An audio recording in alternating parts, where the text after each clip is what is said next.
خبر عاجل: انفجار غامض في باب المندب، وتحليق متواصل للطيران، وإعلان عسكري للبحرية البريطانية. إليكم كل التفاصيل. أسعد الله أوقاتكم بكل خير. أعلنت الوكالة البحرية البريطانية اليوم عن انفجار في مضيق باب المندب بالقرب من سواحل اليمن بالتزامن مع نشاط كثيف للطائرات المسيرة.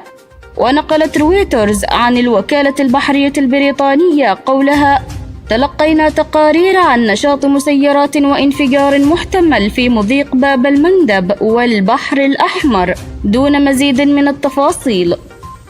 وفي وقت متأخر قال الجيش الأمريكي: طائرة تابعة لحاملة طائرات في الخليج اعترضت طائرة مسيرة إيرانية كانت تعمل بطريقة غير آمنة ولا مهنية. وقالت القيادة المركزية الأمريكية في بيان إن البحرية الأمريكية ستواصل الطيران والإبحار حيثما يسمح القانون الدولي بذلك.